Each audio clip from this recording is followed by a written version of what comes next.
રાજકોટના રૈયા રોડ પર આવેલી હીરામણ નગર સોસાયટીમાં વિધર્મી લોકોના ત્રાસને કારણે વૃદ્ધ દુકાન બંધ કરવા મજબૂર થયા છે.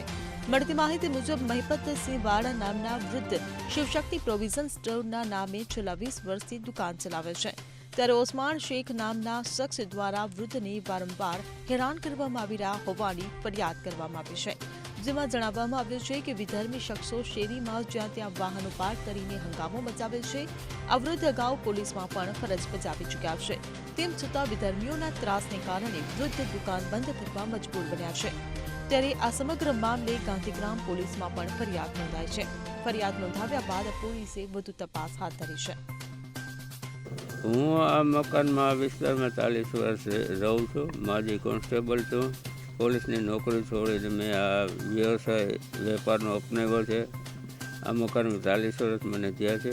અમારા વિસ્તારમાં 90% વિધર્મની વસ્તી છે અને 10% હિન્દુની વસ્તી છે. આ મોમિના એનો છોકરો અબ્દુલ ને એનો આખો પરિવાર 2023થી મારી ઉપર અવારનવાર હુમલા કરે છે.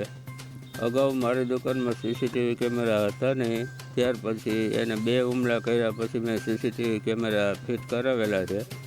અને આ લોકોને અગાઉ મારી દુકાનેથી માલ લઈ જતા હતા, ચીજ વસ્તુ એના પૈસા આપતા નહોતા. મેં ઘણા વર્ષ આ સહન કર્યું. પછી મેં 2023માં એને એમ કીધું કે હવે તમારે મને મારી નાખો પણ હવે હું તમને ઉધાર માલ નહીં આપું. ત્યારથી એણે હુમલા ચાલુ કરવાનું શરૂ કર્યું છે. 2023માં હુમલો કર્યો ત્યારે મેં પોલીસમાં ફરિયાદ કરેલી ગાંધીગ્રામમાં. ત્યારે ગાંધીગ્રામ પોલીસે એની સામે 151 મુજબ અટકાયત કરી અને મામલતદાર સમક્ષ રજૂ કરી તરત જામીન ઉપર છે. ત્યાર પછી 11/1/2025ના રોજ આ મારી બાજુની ડેલીવાળા, આ પહેલી ડેલીવાળા, એ ખવાસ બંધુ છે. 3 છોકરા છે, લાવારે છે અને મા બાપ, ભાઈ બહેન, છોકરા કાંઈ નથી. 3 જ છોકરા છે. એ છોકરા પણ એ ગેંગના જ માણસો છે. અને આ મોમિનાને અબ્દુલની આખી ગેંગ છે. એના ઘરના મોમિનાના ઘરના 5 જણા છે. ઉપરાંત આ ખવાસના 3 છોકરા છે. એ સિવાય 10-12 સગીર વયના છોકરાઓને સાથે રાખે છે. એ સગીર વયના છોકરાઓ પાસે અહીંયા એની રિક્ષામાં મારી ડેલી પાસે બેહાડી અને બેફામ ગાળો બોલે છે. જેથી કરીને મારી બેન દીકરી ડેલીની બહાર નીકળી શકતી નથી. અને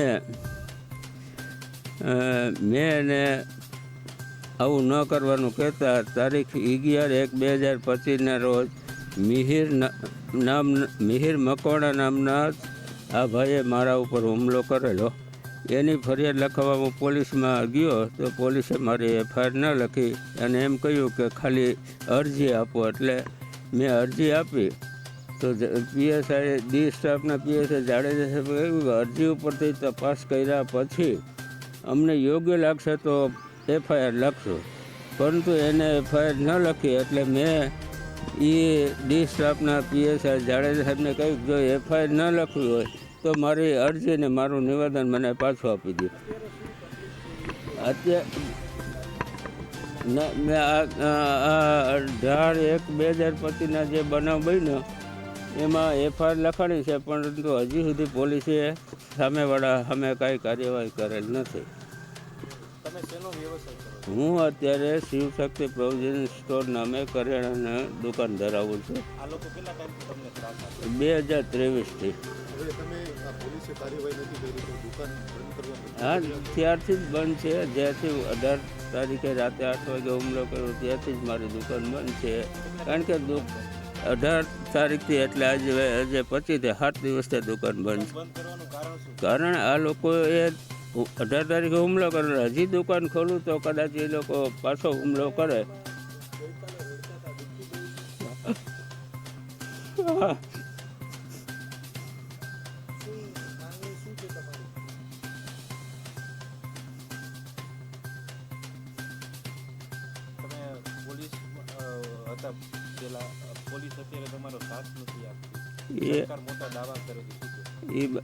સરકારના દાવા ખોટા છે.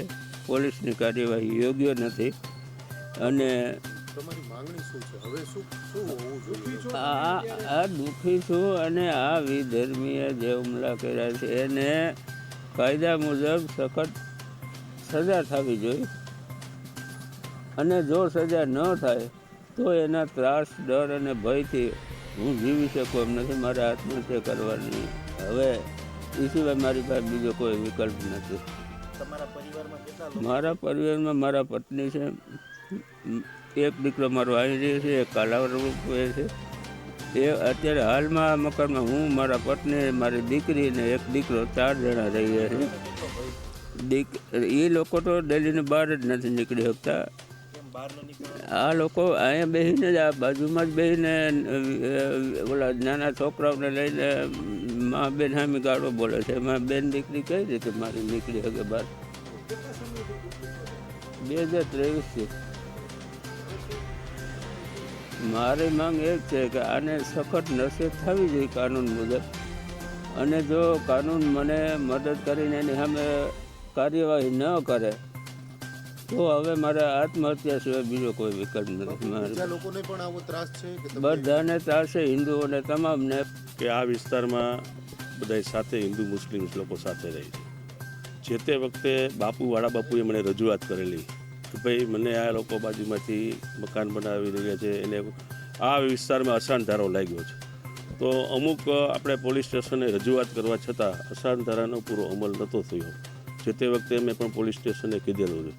અને બીજું એ કે જે તે વખતે બાપુએ કીધું તે પછી રજૂઆત કરી, અને નેક્સ્ટ ટાઈમ હું 1 મહિના ઉપરથી મારા ફાધર 15 દિવસ એડમિટ દાખલ હતા અને ગુજરી ગયા છે. આજે એનો 1 મહિનો થયો, 15 દિવસ થયા. હું 1 મહિનાથી સતત મારા ફેમિલીમાં થોડોક ડિસ્ટ્રીબ્યુટ હતો.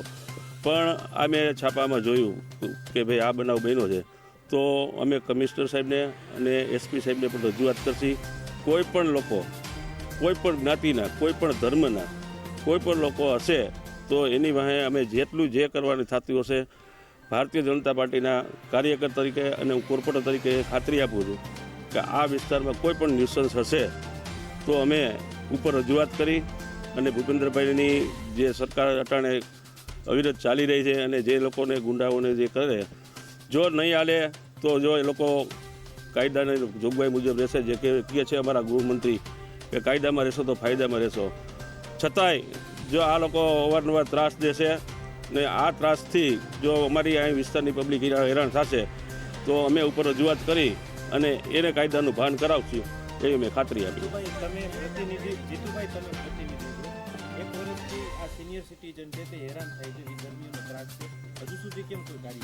સાહેબ જે તે વખતે મેં રજૂઆત કરી હતી તે પછી નેક્સ્ટ ટાઈમ બાપુ છે ને અહીંથી એને મકાનનું શિફ્ટ કરી અને જે અવધના ધારીયા બાજુ રહેવા ગયા હતા ત્યારે પહેલાં એ ત્યાં પાછા શિફ્ટ કર્યું હતું. હવે એના ફેમિલીને પાછા હિસાબે પાછા બાપુ અહીંયા શિફ્ટ થયા છે. હા, એ ત્રાસ જો કોઈ પણ વ્યક્તિ આજે મરવા માટેની મજબૂરીની વાત કરતા હોય તો ત્રાસ હોય તો જ બંને શક્ય હોય. એટલે હું પોતે સ્વીકારું છું ને. એમાં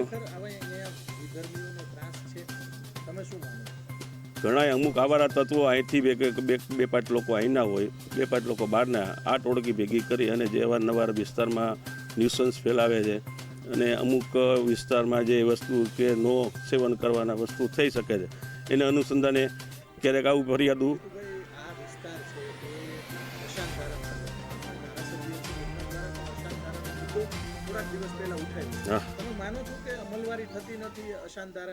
અશાંત ધારાની અમલવારી. સાહેબ આ વિસ્તાર એવો છે કે જે અડધો સૂચિતમાં આવે છે, અડધો સ્લમમાં આવે છે.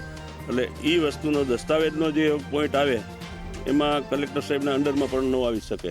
કહેવાનો મારો મિનિંગ એ છે કે જે વિસ્તાર અમુક સ્લમ વિસ્તારના ઝૂંપડપટ્ટી વિસ્તાર હિસાબે તો આવું પણ બની શકે છે. એમ નથી આવતું, અમલ નથી થતું એવું નથી, થાય છે પણ એના આ 2 પોઈન્ટ છે એટલે કચાશ રહી જાય એવું.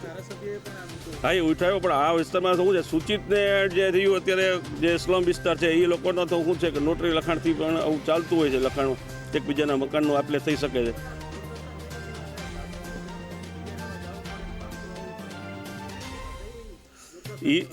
એ જ્યારે દાદા અહીંથી બહાર ગયા હતા ત્યારે એને ત્યાં મકાન મળેલું છે.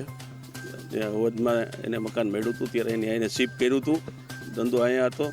2 દીકરાના હિસાબે એને એક છોકરાના ભાગમાં અહીંયા આવી મિલકત હશે અને એક આ હિસાબે એટલે એની રીતે એનો આંતરિક મેટર, ઓમ કોઈ એવી હિજરત કરવાનો કે એનો કોઈ મિનિંગ નહોતો એમ. 23માં તમે રજૂઆત કરી હતી, એક વર્ષથી કાકા પરેશાન છે, તો ક્યાંક ને ક્યાંક એવું લાગે કે પોલીસ તમારી રજૂઆત ગણકારતી નહીં.